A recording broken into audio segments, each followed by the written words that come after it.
الحمد للہ رب العالمین والصلاة والسلام علی سید الانبیاء والمرسلین اما بعد فاعوذ باللہ من الشیطان الرجیم بسم اللہ الرحمن الرحیم وللآخرة خیر لک من الأولی صدق اللہ العظیم وصدق رسولہ النبی الکریم۔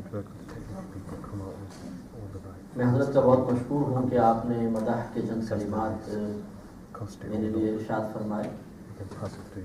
ہر شخص اپنے ظاہر و باطن کو دوسروں کے مقابلے میں زیادہ اچھے انداز سے جانتا ہے۔ میں ایک بڑا گناہگار سا آدمی ہوں اور طالب علم ہوں۔ لوگ پیار محبت میں کوئی عالم کہہ دیتا ہے، کوئی مفتی کہہ دیتا ہے، وہ ان کے ذوق کی بات ہے، لیکن حقیقت یہ ہے کہ میں ایک طالب علم ہوں اور میں ساری زندگی طالب علم ہی رہنا چاہتا ہوں۔ اور ہاں، علماء کا خدمت گزار اللہ تعالیٰ ہمیں بنا دے، بزرگوں کو ادب کرنے والا بنا دے تو یہ اس کی بہت بڑی کرم نوازی ہے۔ تعداد کبھی بھی میرے پیش نظر نہیں رہی ہے۔ میں نے ہمیشہ اپنے ذہن میں رکھا ہے کہ لوگ جتنے کم ہوتے ہیں فرشتے اتنے ہی زیادہ ہوتے ہیں۔ ویسے تو ایسا نہیں ہے کہ لوگوں کی وجہ سے فرشتوں کو اندر آنے میں کوئی دقت ہوگی، لیکن بہرحال اللہ تبارک و تعالیٰ کی نادیدہ مخلوق ایسی جو ہم نہیں دیکھ سکتے ہیں وہ ہر مقام پر ہوتی ہے۔ جنات بھی ہوتے ہیں اور فرشتے بھی ہوتے ہیں، اور اجتماعات کو گھیر لیتے ہیں، اجتماعات میں بیٹھے ہوتے ہیں، انسانی شکل میں بھی آتے ہیں۔ یہ بھی آپ کو بتاؤں، اگر کوئی جن انسانی شکل میں آئے گا تو اس کی علامت یہ ہوتی ہے کہ اس کی پلک جھپکتی نہیں ہے۔ اب یہ نہیں کہ آپ برابر والے کو دیکھنا شروع کر دیں کہ بھائی تمہاری چپک رہی ہے نہیں، لیکن یہ علامت ہوتی ہے۔ بہرحال الحمدللہ جتنے حضرات تشریف فرما ہیں، نبی پاک صلی اللہ علیہ وسلم کے ذکر کی محفل ہے اور مقصود تو درجات کی بلندی کا سامان کرنا ہے، نیکیوں میں اضافہ ہے، گناہوں کا کفارہ ہے، اللہ تبارک و تعالیٰ کی بارگاہ میں قرب کے منازل حاصل کرنا مقصود ہے، اور ان تمام چیزوں کی راہ میں تعداد رکاوٹ نہیں بنتی۔ اللہ تبارک و تعالیٰ کا کرم ہے۔ آپ دیکھیے نبی کریم صلی اللہ علیہ وسلم ارشاد فرماتے ہیں کہ بروز قیامت بعض اللہ کے نبی ایسے بھی ہوں گے جن کے ساتھ فقط ایک امتی ہوگا، یعنی ساری زندگی تبلیغ دین کے جواب میں ایک شخص ایمان لایا ہوگا، باقی پوری قوم جو ہے انہوں نے انکار کیا ہوگا، تو وہ اس کو اکیلے کو لے کر میدان محشر میں آئیں گے۔ تو اب یہ تو نہیں ہے کہ اگر ان کی تعداد، ان کے ساتھ فرما بردار امتی کی تعداد ایک ہے تو نبی کا درجہ گھٹ جائے، یا ان کی تبلیغ دین پر ان کو وہ ثواب حاصل نہ ہو جو کثیر لوگوں کے اطاعت کرنے کے جواب میں حاصل ہونا چاہیے تھا۔ ایسا نہیں، اللہ تعالیٰ نے ان کو جو درجات دیے ہیں وہ تعداد کے محتاج نہیں۔ لہذا آپ ذوق سے چند باتیں سماعت فرمائیں جو بہت ہی امپورٹنٹ بھی ہیں، اور ٹو دا پوائنٹ انشاءاللہ گفتگو کرنے کی کوشش کروں گا۔ ایک مرتبہ اخلاص و محبت کے ساتھ درود شریف پڑھ دیں۔ اللہم صلی علی سیدنا و مولانا محمد وعلی آل سیدنا و مولانا محمد وآلہ وبارک وسلم۔ میں نے آیت کریمہ آپ کی خدمت میں عرض کی وَلَلْآخِرَةُ خَيْرٌ لَكَ مِنَ الْأُولَى۔ اللہ تبارک و تعالیٰ اس آیت کریمہ میں اپنے حبیب کریم صلی اللہ علیہ وسلم کو مخاطب کرتے ہوئے ارشاد فرماتا ہے کہ اے حبیب کریم صلی اللہ علیہ وسلم، ہر آنے والی گھڑی آپ کے لیے پچھلی گھڑی سے افضل ہے۔ جو دور آپ کا بعد میں آتا رہے گا وہ آپ کے سابقہ دور سے افضل اور اولا ہوگا۔ اور مفسرین نے اس کی شرح میں بیان فرمایا کہ اس کا مطلب یہ ہے کہ اللہ تبارک و تعالیٰ آپ کو ہر آنے والے لمحے میں نئی برکات، نئے انعامات، نئے درجات، نئے کمال، نئے فضائل اور مزید انعامات سے نوازے گا۔ گویا کہ نبی کریم صلی اللہ علیہ وسلم ہمیشہ مائل بر ترقی رہیں گے، ان میں کبھی تنزل ہی نہیں ہوگی۔ تو لہذا یہ ایک ہی آیت کریمہ اگر لے لیں تو نبی کریم صلی اللہ علیہ وسلم کے درجات و کمال و فضائل کے لامتناہی ثبوت کے لیے کافی ہے کہ سرکار کے فضائل شمار میں نہیں آ سکتے ہیں، آپ کے کمالات شمار میں نہیں آ سکتے ہیں۔ اللہ تبارک و تعالیٰ نے جتنا آپ پہ کرم و فضل فرمایا اس کا شمار اس لیے ممکن نہیں ہے کہ اس میں بتدریج اضافہ ہوتا چلا جا رہا ہے، اور جس کے لیے اضافہ ہو رہا ہے وہ رحمت للعالمین ہے، اور جو اضافہ کرنے والا ہے وہ ارحم الراحمین ہے۔ تو اللہ تبارک و تعالیٰ جو آپ کو انعامات عطا فرما رہا ہے باقی اس کی کوئی حد نہیں ہے۔ اس سے پہلے کہ میں اس آیت کریمہ پہ ایک تفصیلی کلام کروں، ہمارے بھائی نے شعر پڑھا تھا، شروع میں مصرع ہے کہ جو کچھ ہوا جو کچھ ہوگا حضور جانتے ہیں۔ اس کی تھوڑی سی بس وضاحت عقیدے کی درستگی کے لیے میں عرض کر دیتا ہوں کہ ہمارا مسلمانوں کا عقیدہ یہ ہے کہ مخلوق کی پیدائش کے اول وقت سے لے کر اور قیامت تک جتنا ہوا اور جو قیامت تک ہوگا وہ سب پوری تفصیل کے ساتھ اللہ تبارک و تعالیٰ نے اپنے حبیب کریم صلی اللہ علیہ وسلم کو ان کی وفات سے پہلے پہلے بتا دیا ہے۔ ملا بتدریج ہے، آہستہ آہستہ آپ کو علم عطا کیا گیا، لیکن آپ کی وفات سے پہلے پہلے مخلوق کی پیدائش سے لے کر اور قیامت تک جتنا ہے سب تفصیل کے ساتھ آپ کو بتا دیا گیا۔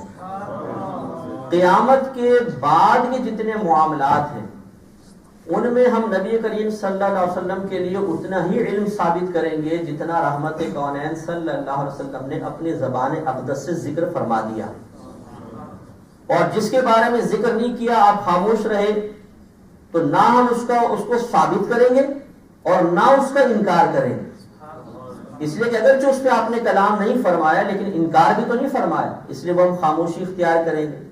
تو یہ جو اس مصرے کا دوسرا حصہ ہے نا کہ جو کچھ ہوگا حضور جانتے ہیں، وہ ذہن میں رکھیے کہ نبی کریم صلی اللہ علیہ وسلم قیامت تک جو کچھ ہوگا وہ جمیع تفاصیل کے ساتھ جانتے ہیں، اور قیامت کے بعد جتنا آپ نے ہمیں ارشاد فرما دیا ہم اس کے بارے میں دعویٰ کر سکتے ہیں حضور جانتے ہیں، اور جن کے بارے میں آپ نے خاموشی اختیار فرمائی اس پر ہم بھی کف لسان کریں گے، خاموشی اختیار کریں گے، نہ اقرار کریں گے نہ انکار کریں گے، کیونکہ اس کا ثبوت ہمارے پاس نہیں ہے۔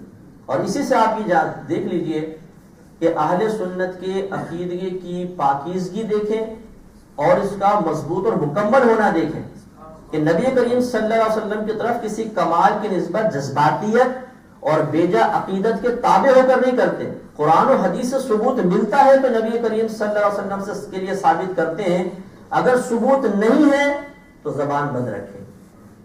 تو یہی سب سے حق بات ہوتی ہے کہ آپ اگر کسی سے محبت رکھتے ہیں تو اس کی تعریف میں اس کی مدح میں اپنی طرف سے وہ غلو نہ کریں کہ جب کوئی آپ سے ثبوت مانگے تو آپ کہیں ثبوت تو نہیں ہے لیکن میری محبت یہ کہتی ہے۔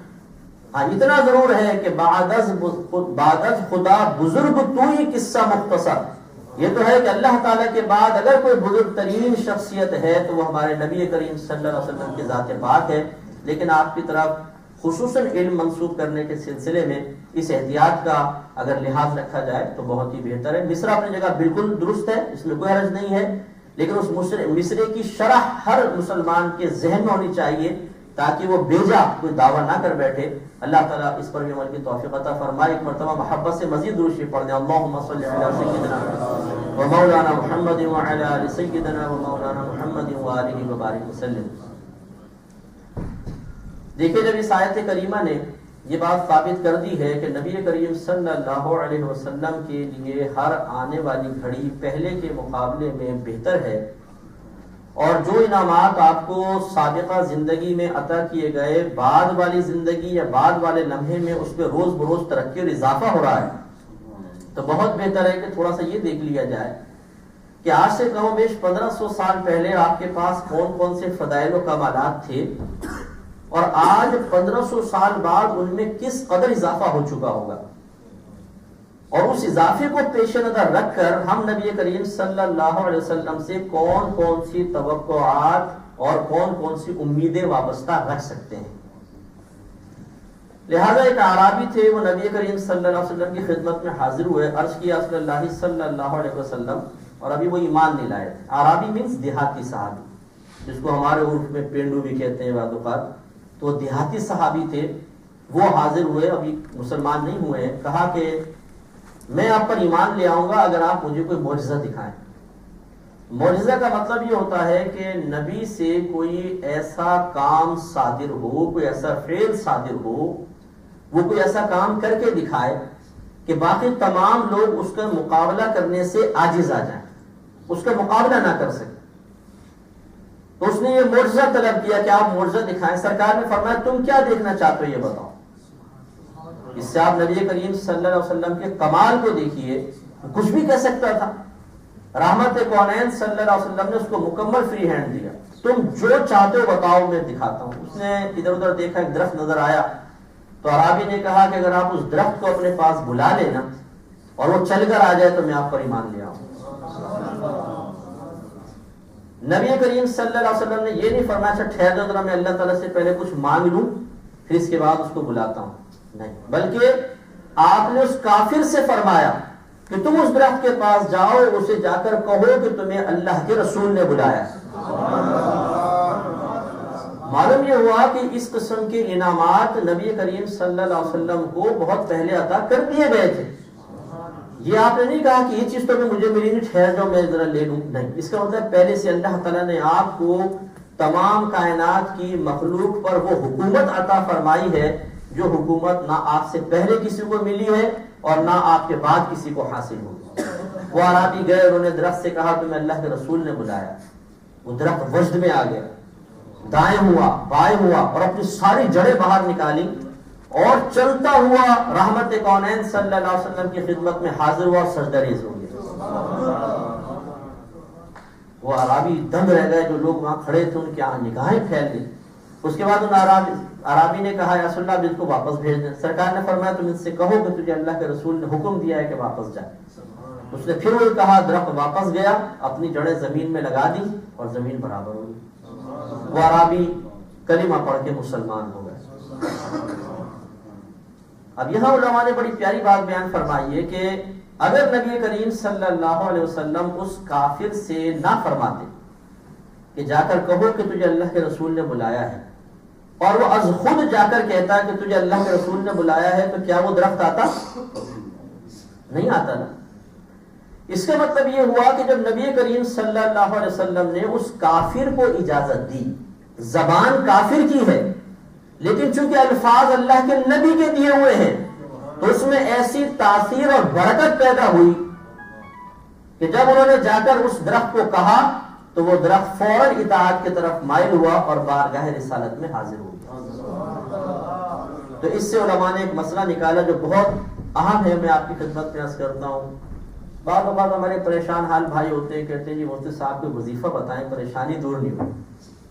ہم کہتے ہیں آپ ایسا کریں روزانہ 100 دفعہ درود شریف پڑھ لیں، تو جواب میں کہتے ہیں وہ تو ہم پہلے پڑھتے ہیں، یعنی کوئی نئی چیز بتائیے۔ معاذ اللہ یہ وظیفے تو ہمارے حق میں کم از کم نہیں لگتا کہ اثر انداز ہے، کوئی نئی چیز بتائیے۔ خیر میں تو ایک نکما سا آدمی ہوں، لیکن ہم لوگ اکثر بزرگان دین کے پاس جن کو ہم بزرگ سمجھتے ہیں جا کے ان سے وظیفہ طلب کرتے ہیں، اور جب وہ کوئی بتاتے ہیں تو بعض اوقات ہم یہ جواب میں کہہ دیتے ہیں تو میں پہلے کر رہا ہوں۔ لیکن یہاں سوچنا چاہیے، ایک ہے از خود کرنا اور ایک ہے کسی کے کہے سے کرنا، اس میں زمین آسمان کا فرق ہے۔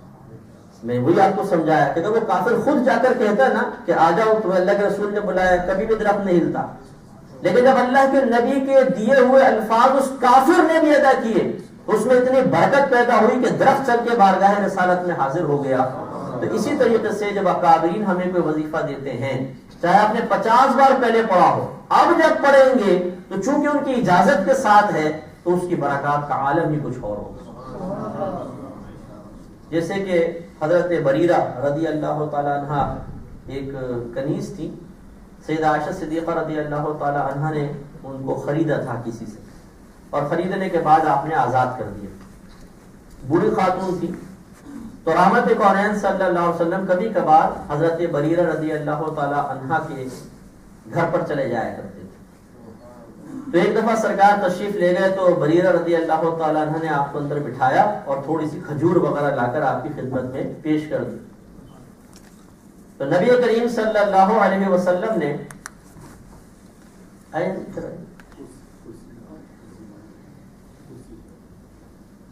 تو نبی کریم صلی اللہ علیہ وسلم نے حضرت بریرہ رضی اللہ تعالی عنہ سے فرمایا کہ اے بریرہ، جب ہم اندر داخل ہوئے تھے تو ہم نے چولہے پر کوئی چیز پکتی ہوئی محسوس کی تھی۔ پہلے لے آئے دوسری پڑھ دیجیے، اللہم صلی علی محمد وعلی آل سیدنا و مولانا محمد۔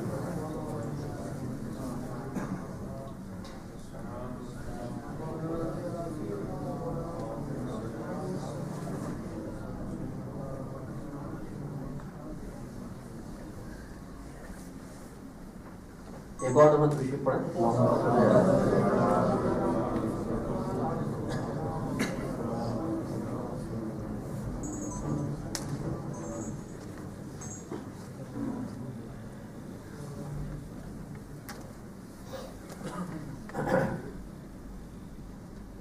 تو رحمت کونین صلی اللہ علیہ وسلم نے حضرت بریرہ رضی اللہ تعالی عنہ سے فرمایا کہ بریرہ، جب ہم اندر داخل ہوئے تھے تو ہم نے چولہے پر کچھ پکتے ہوئے پایا، وہ تو تم نے ہمیں پیش نہیں کیا. تو انہوں نے عرض کیا صلی اللہ علیہ وسلم، وہ اصل میں صدقے کی بکری تھی جو مجھے کسی نے پیش کی تھی، اور آپ تو صدقہ کھاتے نہیں ہیں، اس لیے میں آپ کی خدمت میں نہیں لائی. تو سید عالم صلی اللہ علیہ وسلم نے ایک مسئلہ واضح فرمایا یہاں پر. آپ نے ارشاد فرمایا کہ تمہارے لیے صدقہ ہے اور ہمارے لیے ہدیہ ہے. یعنی جب تمہیں دے دیا گیا تو صدقہ ادا ہو گیا، اب جب تم ہمیں دو گی تو وہ تحفہ ہوگا، گفٹ ہوگا، ہبہ ہوگا، وہ ہمارے لیے جائز ہے. تو وہ کہیں گے ٹھیک ہے. سرکار نے فرمایا دستی لے کر آنا، آگے والا باز تھا، وہ لے آئی. سرکار نے تناول فرمایا، صرف سرکار نے فرمایا اور لاؤ، وہ گئی دوسری دستی بھی لے آئی، سرکار نے اسی بھی تناول فرمایا. پھر سرکار نے فرمایا اور لاؤ، تو ان کی زبان سے نکلا یا رسول اللہ صلی اللہ علیہ وسلم، دستیاں تو دو ہی ہوتی ہیں، ایک بکری کے اندر دو دستیاں ہوتی ہیں. سرکار نے فرمایا کہ اگر تم منع نہ کرتی تو جب تک میں کہتا رہتا تم ہانڈی سے اسے نکالتی رہتی، وہ دستی کھاتی رہتی. نعرہ تکبیر، نعرہ رسالہ، نعرہ رسالہ، نعرہ مصطفیٰ، عظمت مصطفیٰ. دیکھیں اس سے بھی معلوم یہ ہوا کہ جب بزرگ کچھ زبان سے الفاظ ادا کر دے نا تو پھر من و عن اس کو قبول کر لینا چاہیے. من و عن جیسے انہوں نے فرمایا ویسے قبول کر لینا چاہیے. اس پہ ذرا بھی زبان اعتراض دراز کرنا یا خلاف حکمت اپنی تشفی کے لیے کلام کرنا شروع کر دینا بسا اوقات فیض سے محروم کروا سکتا ہے. اور اس سے یہ بھی ثابت ہوا کہ گوشت کھانا ہمارے نبی کریم صلی اللہ علیہ وسلم کی سنت کریمہ ہے. بعض لوگ کسی پیر صاحب کو، کسی عالم صاحب کو، کسی مفتی صاحب کو کھاتے ہوئے دیکھتے ہیں، بولتے ہیں یار دیکھو گوشت کھا رہے ہیں. تو بھائی بزرگوں کے لیے گوشت کھانا کوئی منع ہے؟ وہ سمجھتے ہیں وہ جو بھی سوکھی روٹیاں ہی کھائیں گے تو پھر یہ ہم ان کو بزرگ مانیں گے، ورنہ اگر یہ ران کو کھا کے کھا رہے ہو مولوی صاحب تو بولیں گے جی مولوی صاحب تو رانے کھا رہے ہیں بیٹھے ہوئے. ارے بھائی تو منع کوئی ہے، اللہ نے نعمت عطا فرمائی ہے سب کے لیے ہے. اور رحمت کونین صلی اللہ علیہ وسلم نے یہاں ایک اور مسئلہ امت کے لیے واضح فرما دیا کہ اگر کسی سے کچھ بے تکلفی ہو یا سامنے والا آپ کو بزرگ تسلیم کرتا ہے اور آپ یہ سمجھتے ہیں کہ میں اس سے طلب کروں گا تو وہ خوش ہوگا، تو پھر زبان سے طلب کر کے کچھ لینا یہ شرعاً منع نہیں ہے. سوال کرنا وہی منع ہوتا ہے جہاں بلا ضرورت ہو یا اس طرح سوال کیا جائے کہ اپنے آپ کو انسان ذلت پر پیش کر دے. اور رحمت کونین صلی اللہ علیہ وسلم کا دستی کے لیے سوال فرمانا یہ اصل میں بریرہ رضی اللہ تعالی عنہ کے لیے درجات کی بلندی کا سامان تھا، بلکہ وہ تو سرکار کی خدمت کر کے بہت خوش ہوتے تھے، تو گویا کہ ان کی دلجوئی کے لیے سرکار نے ارشاد فرمایا.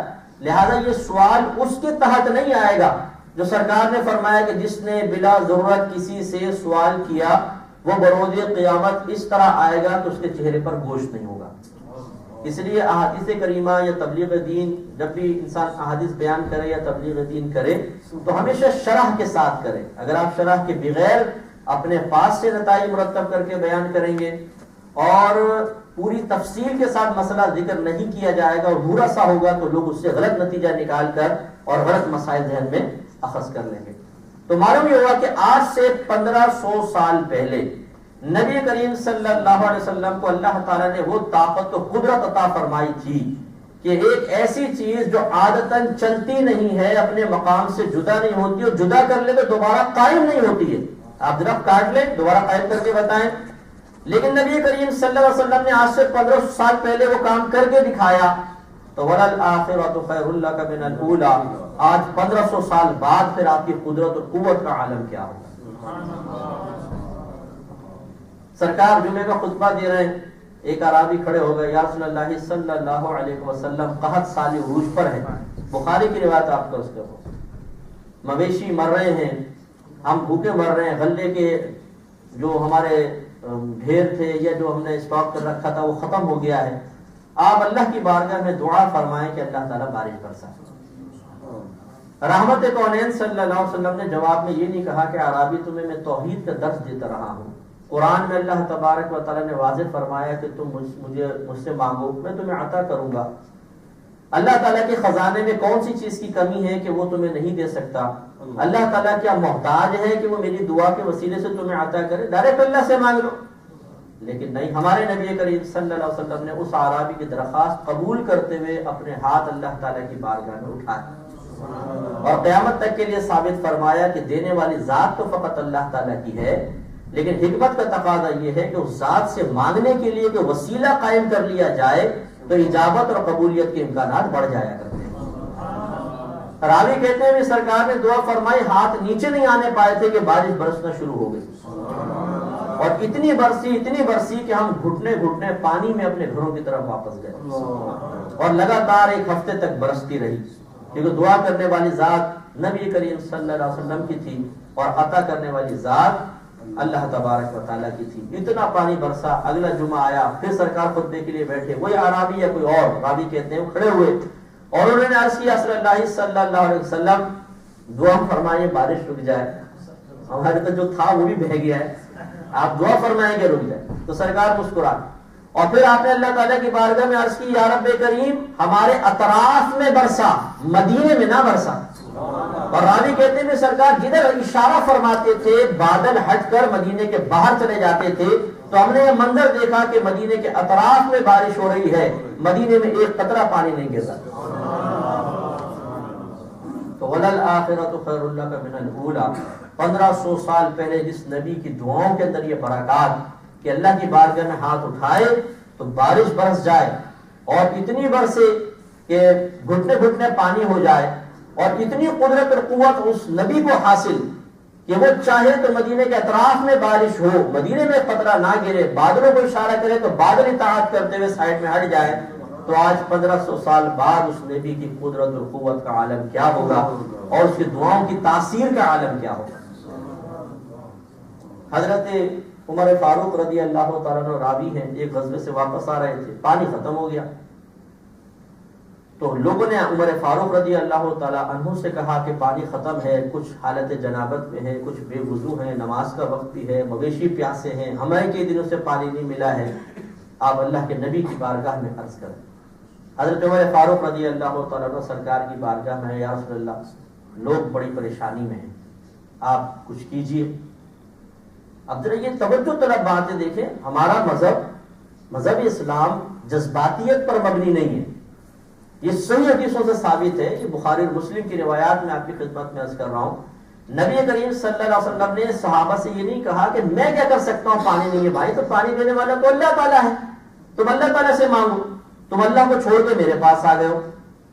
نہیں، بلکہ رحمت کونین صلی اللہ علیہ وسلم نے فرمایا کہ ایک برتن میں کچھ پانی لے کر آؤ، اور یہ ارشاد فرما کر گویا کہ قیامت تک کے مسلمانوں کو ایک عقیدہ سکھایا کہ ہاں اگر تم اللہ کے کسی نیک بندے کے پاس آ کر اپنی حاجت کی تکمیل کے سلسلے میں، حاجت کے حل کرنے کے سلسلے میں سوال کرو گے اور تمہارا عقیدہ یہ ہو کہ دینے والی ذات اللہ کی ہے لیکن یہ بزرگ وسیلہ بن کے میری مشکل کو حل کر سکتے ہیں، تو یہ بالکل عین میرے صحابہ کی سنت کے مطابق ہے، اور اس بزرگ کا تمہاری مشکل کو حل کر دینا میری سنت کے مطابق. ایک چھوٹے سے برتن میں پانی لایا گیا، تھوڑا سا پانی تھا، راوی کہتے ہیں پیندے کے اندر تھا بس وہ پانی. رحمت کونین صلی اللہ علیہ وسلم نے اپنا دست اقدس اس میں رکھا، اور راوی کہتے ہیں ہم نے دیکھا کہ آپ کی 5 انگلیوں سے پانی کے چشمے جاری ہوئے، وہ برتن بھرا اور بہنے لگا. عمر فاروق رضی اللہ تعالی عنہ نے صحابہ کو بلایا کہ آ جاؤ جلدی جلدی پانی کرو. لوگوں نے اپنے مشکیزے بھرے، پیٹ بھر کے پانی پیا، اپنے جانوروں کو پلایا، جو بے وضو تھا اس نے وضو کیا، جس پہ جنابت تاری تھی اس نے غسل کیا، پانی اسی طرح بہتا رہا. پھر جب رحمت کونین صلی اللہ علیہ وسلم سے عرض کی یا رسول اللہ بس سب سیر ہو گئے ہیں، تو سرکار نے اپنا دست اقدس باہر نکالا، جتنا پانی پہلے موجود تھا ابھی بھی اتنا ہی موجود. اعلیٰ حضرت فرماتے ہیں کہ انگلیاں ہیں فیض پر، پیاسے ہیں ٹوٹے جھوم کر، ندیاں پنج آب رحمت کی ہیں جاری، واہ واہ. تو رحمت کونین صلی اللہ علیہ وسلم تو وہ ہیں کہ وہ تقریباً 1000 صحابہ تھے. کسی نے پوچھا کہ کتنے تھے، کہا تقریباً 1000، لیکن خدا کی قسم 1,00,000 بھی ہوتے تو وہ پانی 1,00,000 کو بھی پورا ہو جائے. اب آج کی دیکھیں معجزہ ہے، واقعی معجزہ ہے. کوئی میڈیکل سائنس یہ کر سکتی ہے کہ کسی کی انگلیوں سے پانی نکلوا دے؟ ہاں شاید یہ تو کریں، یہاں سے پھاڑے ایک نلکی ڈالے، پھر یہاں پہ نلکیاں لگائے، پھر پیچھے نلکا کھولے تو پانی نکلے، بولے دیکھیں جی پانی نکل رہا ہے. یہ تو کام ہو سکتا ہے، لیکن بغیر کوئی نلکا فٹ کیے، بغیر کوئی پیچھے نل چلائے اور پھر انگلیوں سے اندر سے بلڈ نہ نکلے بلکہ پانی نکلے، اور پانی بھی نفیس میٹھا پانی نکلے، یہ کمال صرف ہمارے نبی کریم صلی اللہ علیہ وسلم کو حاصل ہے. اور علماء فرماتے ہیں کہ ایک پانی وہ تھا جو حضرت اسماعیل علیہ السلام کی ایڑی مبارکہ کی رگڑ سے اللہ نے نکالا تھا، جس کو آب زمزم کہا جاتا ہے. اور ایک پانی وہ ہے جو ہمارے نبی کریم صلی اللہ علیہ وسلم کی انگلیوں سے جاری ہوا. فرماتے خدا کی قسم یہ پانی اس پانی سے کہیں زیادہ افضل ہے. وہ آب زمزم اگر اندر جائے تو باطن کو صاف کر دے. اور نبی کریم صلی اللہ علیہ وسلم نے فرمایا کہ آب زمزم کو جس نیت کے ساتھ پیا جائے اللہ تبارک و تعالیٰ اس نیت کو پورا فرما دیتا ہے.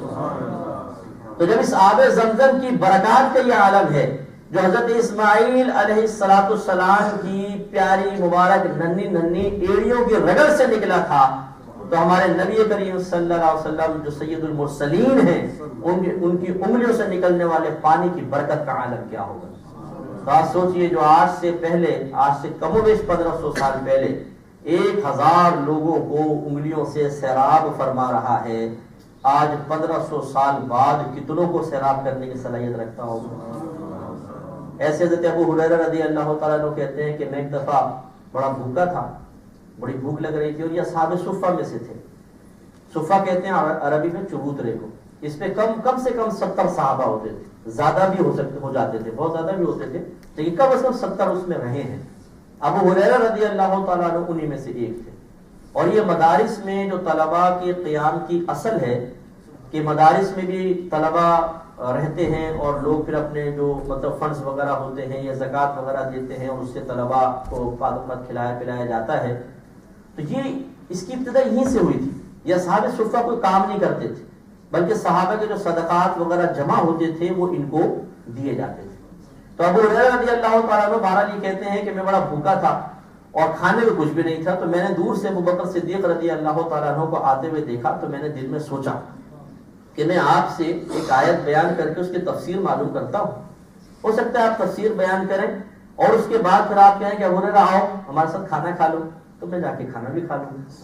تو کہتے ہیں وہ آئے قریب، میں نے آیت کی تفسیر پوچھی، انہوں نے بیان کی اور سلام کر کے رخصت ہو گئے، دعوت نہیں دی. بہرحال بیٹھ گئے. پھر عمر فاروق رضی اللہ تعالیٰ عنہ آئے، آپ نے اسی عمل کو دہرایا، انہوں نے بھی ابو بکر صدیق رضی اللہ تعالیٰ عنہ کی سنت پر ہی عمل کیا اور بغیر دعوت دیے رخصت ہو گئے. اب کاشان اقدس کا دروازہ کھلا اور سید المرسلین رحمت للعالمین صلی اللہ علیہ وسلم باہر تشریف لائے اور دیکھ کر مسکرائے، فرمایا ابو ہریرہ ہمارے ساتھ آئے. اندر لے گئے. ابو ہریرہ کہتے ہیں کہ میں نے دیکھا کہ وہاں دودھ کا ایک پیالہ پڑا ہوا تھا، تو میرے دل میں تمنا بیدار ہوئی کہ کاش یہ سرکار مجھے عطا فرما دے. اور پھر کہتے ہیں معان میرے ذہن میں خیال آیا کہ اگر سرکار نے فرمایا کہ اصحاب صفہ کو بلا کر لے آؤ، وہ تو کم و بیش 70 صحابہ ہیں، ایک ہی گھونٹ بھی پیئیں گے تو میرے لیے کیا بچے گا. بس کہتے ہیں یہ میرے ذہن میں آیا اور رحمت کونین صلی اللہ علیہ وسلم نے مسکراتے ہوئے ارشاد فرمایا کہ ابو ہریرہ جاؤ ذرا اصحاب صفہ کو بلا کر لے آؤ. اب سرکار کا حکم تھا، لڑ تو سکتے نہیں تھے کہ نہیں اصل مجھے پلا دیں. گئے بلا کے لیا، کہتے کمرہ بھر گیا. اب پلانے والے کو ساقی کہتے ہیں اور ساقی کی سنت یہ ہے کہ وہ سب سے آخر میں پیتا ہے. سرکار نے ابو ہریرہ سے فرمایا ابو ہریرہ سب کو پلاؤ. تو کہتے ہیں دل پہ مایوسی طاری ہو گئی کہ اب میرے لیے کچھ بھی نہیں بچے گا. کہتے ہیں میں نے ایک صحابی کو دیا، دوسرے کو. خدا کی قسم 69 صحابہ نے پیا لیکن اس میں سے ایک قطرہ دودھ کم نہیں. جب سب پی چکے تو سرکار نے فرمایا ابو ہریرہ اب تم پیو. کہتے ہیں میں نے پیالہ لیا اور منہ سے لگایا. اتنا انسان بھوکا ہو، بہت دن سے اس کو کچھ کھانے کو نہ ملا ہو، ایک دو وقت کے فاقے ہو، تو پھر ڈٹ کے ہی آدمی پیتا ہے. خوب پیا. کہتے ہیں میں نے جب منہ سے ہٹایا صلی اللہ بس سرکار نے فرمایا اور پیو. تو میں نے اور پیا. سرکار نے فرمایا اور پیو. میں نے کہا رسول اللہ اب نہیں پیا جاتا.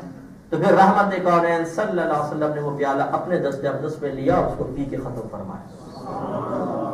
تو اعلیٰ حضرت امام اہل سنت فرماتے ہیں کہ کیوں جناب ابو ہریرہ، کیسا تھا وہ جام شیر، جام کہتے ہیں پیالے کو، شیر کہتے ہیں دودھ، کیوں جناب ابو ہریرہ کیسا تھا وہ جام شیر جس سے 70 صاحبوں کا دودھ سے منہ پھر گیا. یہ محاورہ ہے، دودھ سے منہ پھر جانا. دودھ سے منہ پھر جانے کا مطلب ہوتا ہے کہ کسی چیز سے انسان کا دل بھر جائے. جیسے ہم کہتے ہیں شہد کے 2-3 چمچے پی، اب تو دل منہ پھر گیا ہے میرا، یعنی دل بھر گیا. تو خلاصہ کلام یہ کہ نبی کریم صلی اللہ علیہ وسلم نے دودھ میں اضافہ فرمایا. ایسے ہی ایک دفعہ حضرت ابو ہریرہ رضی اللہ تعالی عنہ بارگاہ رسالت میں حاضر ہوئے. بخاری کی روایت عرض کر رہا ہوں. عرض کیا رسول اللہ صلی اللہ علیہ وسلم آپ سے جو کچھ سنتا ہوں یاد نہیں رہتا، نکل جاتا ہے. سرکار نے جواب میں فرمایا کہ ابو ہریرہ پھر ایسا کرو، جا کے کچھ بادام کھاؤ، پستے کھاؤ، یا مدینے کے کسی حکیم سے خمیرہ گاؤ زبان انبری جوار والا بنواؤ اور وہ کھاؤ تو تمہارا دماغ ٹن ٹن کام کرے گا. نہیں، سرکار نے فرمایا اچھا. ایک چادر لی، اس کو بچھایا، اور حضرت ابو ہریرہ رضی اللہ تعالیٰ عنہ فرماتے ہیں جس سے کچھ چیز بھر کے اس طرح ڈالتے ہیں نا، اس طرح سرکار نے 2-3 دفعہ ڈالا اور جو اللہ نے چاہا پڑھا، اور پھر فرمایا ابو ہریرہ چادر کو سمیٹ کے اپنے سینے کے ساتھ لگا دیا. حضرت ابو ہریرہ کہتے ہیں میں نے چادر کو سمیٹ کے اپنے سینے کے ساتھ لگایا، خدا کی قسم اس دن کے بعد سے میں کوئی چیز نہیں بھولا. تو دیکھیں سرکار نے قوت حافظہ عطا فرمائی. اب یہاں چھوٹی سی میں بات عرض کرتا ہوں کہ بعض حضرات یہ کہتے ہیں کہ اگر انبیاء یا اولیاء سے مدد طلب کی جائے اور ما تحت الاسباب طلب کی جائے تو جائز ہے.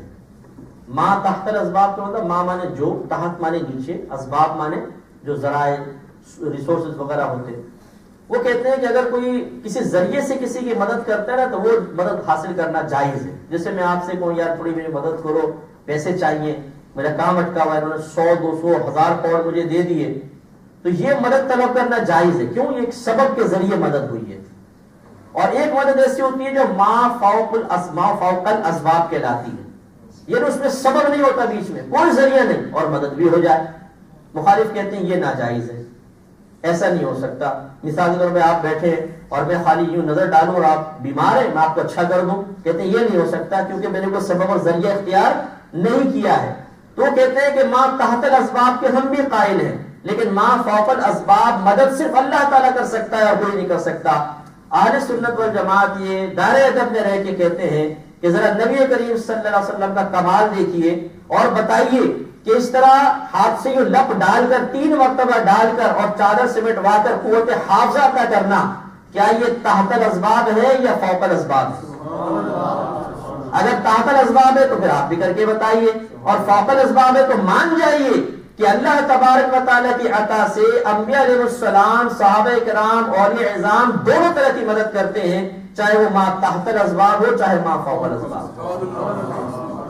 تو آج سے 1500 سال پہلے جو اللہ کے نبی حافظہ اٹھا کے عطا فرما رہے ہیں، آج 1500 سال بعد قرآن کی گواہی کے مطابق وَلَلْآخِرَةُ خَيْرٌ لَكَ مِنَ الْأُولَىٰ، کیا کچھ عطا فرما سکتے ہیں. ایک روایت ختم کر کے پھر بس میں ایک روایت بیان کر کے پھر میں اختتام کی طرف لے کر آتا ہوں. حضرت جابر رضی اللہ تعالیٰ عنہ غزوہ خندق ہے، سرکار کے پاس آئے تو دیکھا کہ پیٹ پہ پتھر بندھا ہوا اور بھوک کے آثار آپ کے چہرے مبارک پر نمایاں ہیں. اور اس سے پہلے میں بات عرض کر دوں، ذرا غور طلب بات ہے، ذرا سمجھیے اس بات کو. ہمارا مذہب اسلام ایسے ہی نہیں تقویت پا گیا.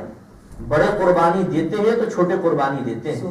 اگر بڑا بیٹھ کے خالی آرڈر دیتا رہے اور خود اندر کچھ کھاتا پیتا رہے اور خود قربانیاں نہ دے، وہ تنظیم، وہ دین، وہ ادارہ، وہ آستانہ کبھی مضبوط نہیں ہو سکتا ہے. ہمارے نبی کریم صلی اللہ علیہ وسلم کے پاس ایک صحابی آئی، یہ غزوہ خندق کا واقعہ، عرض یا رسول اللہ بھوک بہت لگ رہی اور کپڑا ہٹا کر دکھایا تو پیٹ پر ایک پتھر بندھا ہوا تھا. رحمت کونین صلی اللہ علیہ وسلم مسکرایا اور آپ نے کپڑا ہٹا کر دکھایا، آپ کے پیٹ پہ 2 پتھر بندھے ہوئے تھے. اچھا، پتھر باندھنے کی حکمت بھی آپ کو بتا دوں کہ وہ ٹھنڈے پتھر ہوتے تھے. ٹھنڈے، جب بھوک لگتی نا تو معدہ گرم ہوتا ہے، اس پہ گرمی پیدا ہوتی ہے اور اس سے اذیت ہوتی ہے، اسی کو بھوک سے تعبیر کرتے ہیں. بھوک کی اپنی گرمی ہوتی ہے، تو یہ پتھر ٹھنڈا رکھ کے نا اوپر سے کپڑا باندھ لیا کرتے تھے، تو اس سے معدے کی گرمی حدت کم ہوتی تھی، تو سکون حاصل ہوتا تھا معدے کو. سرکار نے 2 پتھر باندھے ہوئے. حضرت جابر اپنے گھر گئے زوجہ سے کہا کچھ کھانے کو ہے؟ میں نے نبی کریم صلی اللہ علیہ وسلم کے چہرے انور پر ضعف کے آثار پائے. بیوی نے کہا ایک چھوٹا سا بکری کا بچہ ہے، تھوڑا سا آٹا ہے. کہا کہ جلدی سے آٹا گوندو، اور بکری کا بچہ ذبح کیا، بیوی کو بنا کر دیا. کہا اس کو چولہے پہ چڑھاؤ. میں ایسا کرتا ہوں سرکار کو بلاتا ہوں اور 2-4 صحابہ کو بلا لیتا ہوں قریبی، اور ان کی دعوت کر دیتے ہیں. بیوی نے کہا ٹھیک ہے.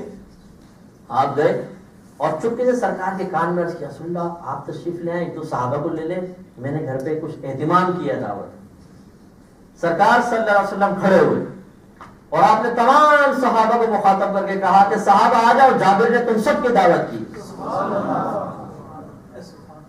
سوال یہ پیدا ہوتا ہے کہ دعوت تو ایک ہی کی تھی سرکار کی، اور ان کو اختیار دیتا 2-4 کو لے کر آئے. اور یہ حدیث ہے کہ جو کسی دعوت میں بغیر کسی میزبان کے دعوت دیے گھسا تو چور ہو کے گھسا اور ڈاکو بن کے نکلا. کیونکہ چپکے سے گھسا یہ چوری ہے، اور اعلانیہ طور پہ کچھ چھین بن کے نکلا یہ ڈاکہ پن ہے. تو سرکار نے اس کو منع فرمایا. لیکن یہاں پر کیا ہو رہا ہے؟ جابر رضی اللہ تعالیٰ عنہ سرکار کو دعوت دے رہے ہیں اور 2-3 صحابی کو، اور سرکار سب کو دعوت دے رہے ہیں. شارح نے فرمایا معلوم یہ ہوا کہ بظاہر مالک جابر رضی اللہ تعالیٰ عنہ ہیں، لیکن حقیقتاً اللہ تعالیٰ نے پوری کائنات کے خزانوں کا مالک اپنے حبیب کو بنایا ہے، جس کو چاہے جب چاہے جیسے چاہے عطا فرمائے. ہم سرکار کے غلام ہیں، ان کے مملوک ہیں، ہمارا مال سرکار کا مال ہے، جس کو چاہے اٹھا کے عطا فرمائے، ہمیں اس میں اعتراض کا حق حاصل نہیں ہے. جابر رضی اللہ تعالیٰ عنہ نے سنا تو جلدی گھر بھاگے اور بیوی کو جا کے بتایا کہ وہ بیوی نے دیکھا. کہا کہ آپ کی کیسے پریشان ہیں؟ کہا کہ وہ سرکار نے جو اتنے صحابہ کو بلا لیا، تقریباً 1400 صحابہ تھے اس میں، 1400 1400. اب آج کل کی کوئی اگر بیوی ہوتی تو بولتی وہ کمبخت مروا دیا نا تم نے، تمہیں کس نے کہا تھا دعوت دینے کو؟ اب عزت کا جنازہ نکلے گا نہیں نکلے گا؟ یعنی شوہر پہلے ٹینشن میں وہ اور سراپا ٹینشن بن جاتی. لیکن وہ صحابیت خوش عقیدہ تھی، ان کی زبان سے نکلا کہ آپ فکر نہ کریں، اللہ تعالیٰ اس کا رسول بہتر جانتے ہیں، جس نبی نے دعوت دی ہے کھلائے گا بھی وہی.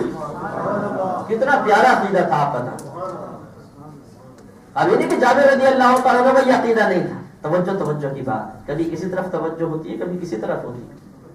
رحمت کونین صلی اللہ علیہ وسلم نے حضرت جابر رضی اللہ تعالیٰ عنہ کو یہ بھی فرمایا تھا کہ ان سے کہنا کہ آٹے کو اسی طرح رہنے دیں اور ہانڈی کے اندر ہانڈی سے کچھ نہ نکالیں، میں آتا ہوں. سرکار تشریف لائے، آپ نے اپنا لعاب دہن اقدس تھوڑا سا آٹے میں ڈالا اور تھوڑا سا ہانڈی میں ڈالا، اور جابر رضی اللہ تعالیٰ عنہ کی زوجہ سے فرمایا کہ محلے کے 2-4 عورتوں کو بلا لو اور تم روٹیاں بناؤ، اور ہانڈی کے اندر جھانکنا مت اور سالن اتارتی رہنا. اب راوی کہتے ہیں کہ ہم 1400 صحابہ کرام تھے، 10-10 12-12 کر کے آ کے کھاتے رہے، روٹیاں بنتی رہیں، سالن آتا رہا. اب آپ بتائیے جو 2-3 دن کے فاقے ہوں اور سامنے دعوت بھی گوشت روٹی کی ہو تو ویسی بھوک اور بڑھ جاتی ہے، کتنا کھایا ہوگا. اور کہتے ہیں کہ خدا کی قسم جب سب کھا کے سیر ہوئے تو جتنا آٹا پہلے تھا اب بھی اتنا ہی باقی تھا، اور جتنا ہانڈی میں سالن پہلے تھا اب بھی اتنا ہی باقی تھا، اس میں ایک ذرہ کم نہیں ہوا. اور اس پہ شارح نے کتنی پیاری بات بیان فرمائی. اگر ایک عورت کو کہا جائے 10 آدمیوں کی روٹی بنا کے نا 10 کے بعد وہ تھک جائے گی، بالکل ہاتھ دکھ جائیں گے. 10 آدمی کو روٹی بنانا کوئی آسان کام نہیں ہے، جبکہ ہر آدمی 2-3 روٹی کھائے تو 30-40 روٹی بنانا. تو 2-4 خواتین تھی اور 1400 صحابہ کی روٹی بنائی. اگر ایک صحابی نے ایک روٹی بھی کھائی تو 1400 روٹیاں. اور ان کے اندر سرکار نے لعاب دہن اقدس تو آٹے میں ڈالا تھا یا سالن میں، لیکن سرکار کے وجود مسعود کی برکت یہ تھی کہ ان 3-4 عورتوں میں اتنی قوت اور توانائی پیدا ہوئی کہ 1400 سے زیادہ روٹیاں بنی اور تھکن کا نام و نشان نہیں. اور شارحین فرماتے ہیں کہ آپ دیکھیے کہ لعاب دہن اقدس کی برکت کیسی ہے. آٹے میں 3 چیزیں ہوتی ہیں، ایک خشکی، دوسرا پانی، تیسرا نمک. کوئی ایک چیز بھی کم زیادہ ہو جائے روٹی نہیں بنے گی. خشکی زیادہ کر دیں پانی کم، پیڑا نہیں بنے گا صحیح.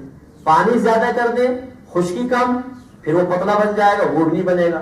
نمک زیادہ کر دیں ذائقہ بگڑے گا، کم کر دیں پھیکا ہو جائے گا، بے ذائقہ بنے گا. معلوم یہ ہوا کہ نبی کریم صلی اللہ علیہ وسلم کے لعاب دہن اقدس کی برکت یہ تھی کہ خشکی بھی ایک خاص توازن سے بڑھی، پانی بھی بڑھا اور نمک بھی خاص توازن سے بڑھا کہ کسی نے اس ذائقے میں فرق محسوس نہیں کیا. اور کیا وہ لعاب دہن اقدس تھا؟ آپ مصنوعی طریقے سے ایک ہانڈی کے اندر گوشت بڑھا دیں، یہ بھی بڑی کمال کی بات ہے، لیکن کوئی مصنوعی طریقہ اختیار کر لیں، نہیں ہو سکتا، ایسا کوئی طریقہ ایجاد نہیں ہوا۔ وہ لعاب دہن اقدس اس ہنڈیے میں گیا ہے تو گوشت بھی بڑھ رہا ہے، پانی بھی بڑھ رہا ہے، نمک بھی بڑھ رہا ہے، مرچ بھی بڑھ رہی ہے، مسالہ بھی جو ڈالا وہ بڑھتا چلا جا رہا ہے، اور 1400 صحابہ کو پورا ہو رہا ہے۔ وَلَلْآخِرَةُ خَيْرٌ لَكَ مِنَ الْأُولَىٰ، جو نبی آج سے کم و بیش 1500 سال پہلے 1400 صحابہ کو کھلا پلا سکتا ہے، آج 1500 سال بعد کیا وہ پوری کائنات کو نہیں کھلا سکتا؟ وہ تو سرکار نے 1500 تک 1400 صحابہ تک محدود رکھا کہ وہ تھے ہی اتنے، اگر اس سے زیادہ ہوتے تو سرکار کھلاتے رہتے۔ بس آخری روایت، نبی کریم صلی اللہ علیہ وسلم سورج گرہن کی نماز پڑھا رہے ہیں، بخاری شریف کی روایت ہے، سید عائشہ صدیقہ رضی اللہ تعالی عنہا اور بی بی اسماء رضی اللہ تعالی عنہ کے راویہ ہیں، کہتے ہیں سرکار نماز پڑھاتے پڑھاتے اوپر آپ نے دیکھا، ہاتھ اٹھایا پھر نیچے کر لیا، نماز ختم ہوئی، صحابہ نے پوچھا رسول اللہ صلی اللہ علیہ وسلم آج آپ کو نماز میں ایک ایسی ادا کرتے ہوئے پایا ہے کہ اس سے پہلے آپ نے کبھی ایسا نہیں کیا؟ اب یہاں ایک نقطہ دیکھیں، سرکار، چلے پہلے میں روایت بیان کر دیتا ہوں، سرکار صلی اللہ علیہ وسلم نے ارشاد فرمایا، یہ عربی کی میں عبارت آپ کو سناتا ہوں بخاری کے، آپ نے ارشاد فرمایا کہ ما من شیء کنت لم ارا، کہ ایسی کوئی بھی شے جس کو میں نے آج سے پہلے نہیں دیکھا تھا، الا قد رأیتہ فی مقام ھذا، لیکن میں نے اس چیز کو اپنے اس مقام سے دیکھ لیا، حتی الجنت والنار، یہاں تک کہ جنت اور دوزخ کو بھی دیکھ لیا، فی مقام ھذا، سرکار نے فرمایا اپنی اس جگہ سے۔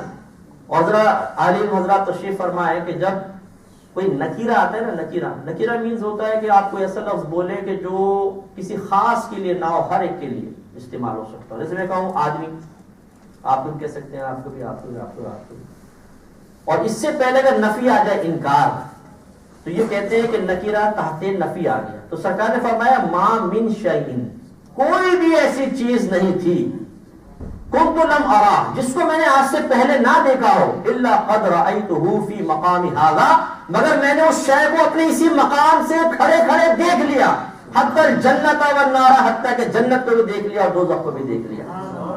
علماء فرماتے ما من شیء سے ثابت ہوا کہ سرکار نے ایک ہی مقام پہ کھڑے ہو کر پوری کائنات کے ذرے ذرے کو ملاحظہ فرما لیا، حتیٰ کہ اللہ تعالیٰ نے آپ کو قدرت و قوت عطا فرمائی کہ ساتوں آسمانوں کے اوپر آپ نے جنت کو دیکھا اور ساتوں زمینوں کے نیچے موجود دوزخ کو بھی ملاحظہ فرمایا،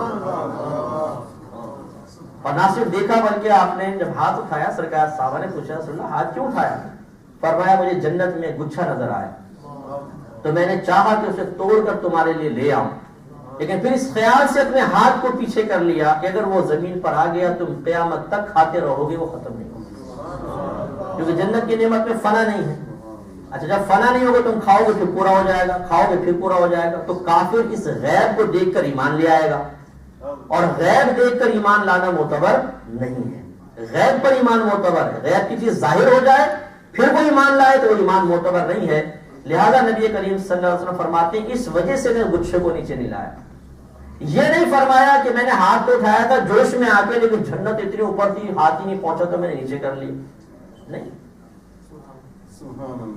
لہذا معلوم یہ ہوا کہ نبی کریم صلی اللہ علیہ وسلم چاہیں تو اپنے ایک مقام پہ کھڑے کھڑے جنت میں بھی ہاتھ پہنچا کے اس کی نعمت ہمیں عطا فرما سکتے ہیں۔ کسی مصلحت صحیحہ کی بنا پہ رک جائیں تو یہ آپ کا معاملہ ہے، ورنہ سرکار کو اتنا اختیار اور قدرت اللہ نے عطا فرمائی ہے کہ آپ ہاتھ بڑھا کے جنت کی نعمت اپنے امتی کو عطا فرما سکتے ہیں۔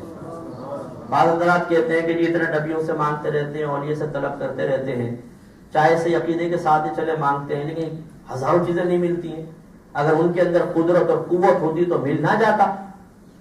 اس کا جواب یہ ہے، آپ بھی ذرا ذہن میں رکھ لیں، یا کہتے ہیں کہ جی مزار کے اوپر بعض اوقات جاتے ہیں تو وہ جو پانی کی سبیلیں لگی ہوتی ہیں اس میں جو کپ ہوتا ہے اسے زنجیر سے تالے کے ساتھ باندھا ہوتا ہے، تو جو ولی اس کپ کی حفاظت نہیں کر سکتا وہ تمہیں کیا دے گا؟ یہ بتاؤ۔ سوال یہ ہے کہ چلے جی آپ کا اصول ضابطہ مان لیا کہ ولی بھی قدرت والا نہیں ہے، اور معاذ اللہ ثم معاذ اللہ نبی کے لیے بھی عدم قدرت مان لیا، اللہ تعالیٰ تو قادر ہے کہ نہیں؟ پھر اپنے گھروں کو تالا کیوں لگاتا ہے انسان؟ بتاؤ، اپنے گھروں کو کھول دو، گاڑیوں کو کھول دو، اپنا زیور باہر لا کر رکھ دو، کیونکہ اللہ تعالیٰ تو قدرت رکھتا ہے نا حفاظت. اور اگر کوئی چرا کر لے جائے تو پھر کیا ثابت ہوگا آپ کے نزدیک اللہ تعالیٰ کی قدرت ہوتی تو چوری کیوں ہوتا؟ تو معلوم یہ ہوا کہ اگر اللہ کے نبی یا ولی کسی مقام پر کوئی ہماری خواہش ہماری تمنا پورے نہیں کرتے تو یہ ان کے قادر نہ ہونے کی علامت نہیں ہے، بلکہ ہم اسے حکمت پر معمول کریں گے. ہزاروں دعائیں اللہ سے بھی مانگی جاتی ہیں، قبول نہیں ہوتی ہیں، تو اس کا مطلب یہ نہیں ہے کہ اللہ تعالیٰ عاجز ہے اور قادر نہیں ہے، بلکہ وہاں ہم یہی کہتے ہیں کہ اس میں ضرور اللہ کی حکمت پوشیدہ ہے. اسی طرح اللہ کے نبی کی حکمت پوشیدہ ہے کہ سینکڑوں چیزیں آپ طلب کرتے ہیں فوری طور پہ حاصل نہیں ہوتی ہیں، تو اس کا مطلب یہ نہیں ہے کہ رحمت کونین صلی اللہ علیہ وسلم کچھ دے نہیں سکتے ہیں. اگر دے نہ سکتے تو اپنے صحابہ کو اس طرح نوازتے نہیں. تو بس آج سے 1500 سال بعد آپ دیکھیے اللہ تعالیٰ فرماتا ہے وَلَوْ أَنَّهُمْ إِذْ ظَلَمُوا أَنفُسَهُمْ جَاءُوكَ فَاسْتَغْفِرُوا اللَّهَ وَاسْتَغْفَرَ لَهُمُ الرَّسُولُ لَوَجَدُوا اللَّهَ تَوَّابًا رَحِيمًا. اے ایمان والو، اے لوگوں، اگر تم گناہوں کے ذریعے کسی اور ناجائز چیز کے ذریعے اپنی جانوں پر ظلم کر بیٹھو تو کہاں آؤ؟ میرے پاس نہیں، فرمایا جاؤگا. ان نبی اے حبیب آپ کی بارگاہ میں یہ حاضر ہوں. پھر اللہ تعالیٰ کی بارگاہ میں آپ کی بارگاہ میں آنے کے بعد استغفار کرے اور یہ نبی بھی ان کے لیے دعائیں مغفرت کرے تو ضرور اللہ تبارک و تعالیٰ کو بہت بخشنے والا مہربان پائیں گے. تو علماء نے ارشاد فرمایا کہ ان فضائل و کمالات پر غور کرو اور پھر دیکھو کہ اگر ایک امتی یہاں ہے وہ مدینہ منورہ نہیں جا سکتا، وہ سرکار کے فضائل کو ذہن میں لائے جو اللہ کے نبی آج سے 1500 سال پہلے ایک مقام پہ کھڑے ہو کر پوری کائنات کو اس طرح ملاحظہ فرما رہے ہیں جیسے یہ ہتھیلی ہے، تمام چیزیں آپ پہ منکشف کر دی گئیں. وہ آج بھی اپنے ایک ایک امتی کو مدینہ منورہ میں رہتے ہوئے اسی طرح ملاحظہ فرما رہے ہیں. لہٰذا یہی سے اللہ تعالیٰ کے نبی کی بارگاہ میں التجا کی جائے، سرکار اس کو اللہ کی عطا سے سماعت بھی فرماتے ہیں اور اللہ کی اجازت سے اپنے امتیوں کی مدد بھی فرماتے ہیں. تو نبی سے کھانا مانگ سکتے ہیں، پانی مانگ سکتے ہیں، حافظہ مانگ سکتے ہیں، بارش کی دعائیں کروا سکتے ہیں، لیکن اسی عقیدے کے ساتھ جس عقیدے کے ساتھ صحابہ کرام نے چیزیں سرکار کی بارگاہ میں طلب کی ہیں، یہ سرکار کی بارگاہ سے طلب کی ہیں کہ دینے والی ذات اللہ تبارک و تعالیٰ کی ہے، عطا کرنے والی ذات اللہ کی عطا سے اس کے حبیب کریم صلی اللہ علیہ وسلم کی ہے، تو اس میں کوئی شبہ نہیں ہے. اور پھر وہ ایک پوائنٹ بس میں عرض کرتا ہوں، جب سرکار نے ہاتھ اٹھایا نماز میں نیچے کیا، صحابہ نے پوچھا یا رسول اللہ آپ نے ہاتھ کیوں اٹھایا؟ سرکار نے جواب میں نے فرمایا کہ تم اللہ کی نماز پڑھ رہے تھے کہ مجھے دیکھ رہے تھے؟ بھائی تمہاری توجہ تو اللہ کی طرف ہونی چاہیے. نماز میں خشوع و خضوع مطلوب ہے، اور خشوع و خضوع ہے یہ کہ انسان کی توجہ مکمل طور پہ من جانب اللہ ہو، وہ دنیا کا خیال ذہن کے اندر نہ لائے، اس کی توجہ ادھر ادھر نہ ہٹے. سرکار نے ایک صحابی کو دیکھا کہ وہ نماز پڑھ رہے تھے تو داڑھی کو اس طرح کیا، تو سرکار نے فرمایا اگر ان کے قلب میں خشوع ہوتا تو ان کے اعضاء بھی خشوع پذیر ہوتے. یہ بھی بات نے لکھا ہے، ہو سکتا ہے وہ کوئی منافق شخص ہو، لیکن بہرحال یہ کوئی ایسی مسئلہ نہیں، بعض اوقات بے توجہ میں ہو بھی جاتا ہے. سرکار نے فرمایا کہ ان کے دل میں خشوع ہوتا تو ان کے ظاہری اعضاء بھی خشوع پذیر ہوتے، یعنی سکون کے ساتھ نماز ادا کر رہے ہوتے. اس کا مطلب یہ ہوا کہ توجہ اللہ تعالیٰ کی جانب مطلوب و محبوب ہے. اب سرکار نماز پڑھا رہے ہیں، ہاتھ اٹھایا، صحابہ سرکار کو دیکھ رہے ہیں. سوال کیا رسول اللہ آپ نے ہاتھ کیوں اٹھایا؟ سرکار نے نہیں فرمایا کہ تم نے میری طرف توجہ کی تو کم از کم مکروہ تنزیہی فعل ہوا، اللہ کی بارگاہ میں توبہ کر لینا احتیاطاً، کیونکہ تم خواص میں سے ہو، خواص کا مکروہ تنزیہی بھی تحریمی کے برابر ہوتا ہے. نہیں، بلکہ سرکار نے وجہ بیان کر دی، صرف وجہ بیان کی، اعتراض نہیں فرمایا. تو یہ اعتراض نہ فرمانا ہی اس بات کی دلیل ہے گویا کہ نبی کریم صلی اللہ علیہ وسلم نے نماز میں اپنا خیال لانا جائز قرار دے دیا کہ بالکل میرا خیال لا سکتے ہو، بلکہ مجھے ملاحظہ کر سکتے ہو، دیکھو کہ تمہاری نماز پہ فرق نہیں ہوگا بلکہ تمہاری نماز کامل و اکمل ہوگی. اب یہ کہنا کہ یہ نماز میں نبی کریم صلی اللہ علیہ وسلم کا خیال لانا معاذ اللہ ثم معاذ اللہ اپنے گدھے اور بیل کے خیال میں ڈوب جانے سے بدتر ہے، یقینی سی بات ہے یہ گستاخی. اور جب یہ پوچھا جائے کہ ایسا کیوں تو اس کی تعویل یہ کرنا کہ گدھے اور بیل کا خیال لائیں گے تو اللہ تعالیٰ یہ تعظیم کے بغیر آئے گا تو اللہ کی تعظیم میں فرق نہیں پڑے گا، لیکن نبی کا خیال لاؤ گے تو تعظیم کے ساتھ آئے گا تو تعظیم الہی میں فرق پڑے گا. اب پوچھئے کہ جب صحابہ کرام نبی کریم کو نماز میں دیکھ رہے ہیں تو توہین کے ساتھ دیکھ رہے ہیں یا تعظیم کے ساتھ؟ نگاہ تعظیم ہی ہوگی نا، تعظیم کے ساتھ. تو بتائیے اللہ کی تعظیم میں فرق پڑا کہ نہیں پڑا؟ اگر پڑا تھا تو اللہ کے نبی نے اعتراض کیوں نہیں کیا، اور جب اللہ کے نبی نے اعتراض نہیں کیا تو پھر آپ اعتراض کیوں کر رہے ہیں؟ تو لہٰذا معلوم ہوا کہ اللہ کے نبی کا دھیان نماز میں لانا، توجہ آپ کی طرف کر لینا، اس میں شرعاً کوئی حرج نہیں ہے. اور جب ہم کہیں گے التحیات للہ والصلوات والطیبات السلام علیکا ایھا النبی، بتائیں کس کا خیال آئے گا؟ نبی۔ توہین کے ساتھ آئے گا، تعظیم کے ساتھ آئے گا؟ شاید کسی کے توہین کے ساتھ آئے، شیطان کے تو آئے گا توہین کے ساتھ، لیکن جو اہل محبت ہے، جو واقعی مسلمان ہے، اس کے دل میں اس کا خیال آئے گا نبی کریم کا تعظیم کے ساتھ۔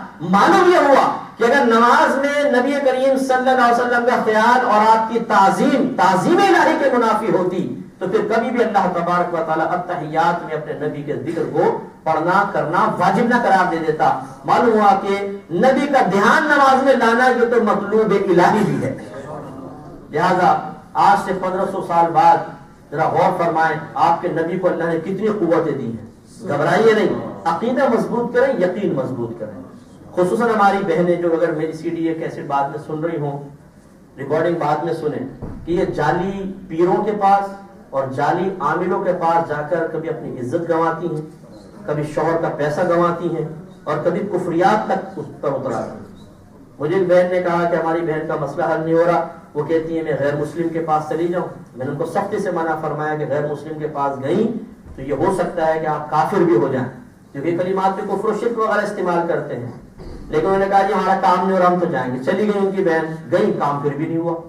اب ان کو ندامت ہو رہی ہے، وہ کہ بہن نے کہا کہ یہ ندامت ہو رہی ہے، پچھتا رہی ہے بہت زیادہ، مفتی صاحب آپ کو حل بتا دیں۔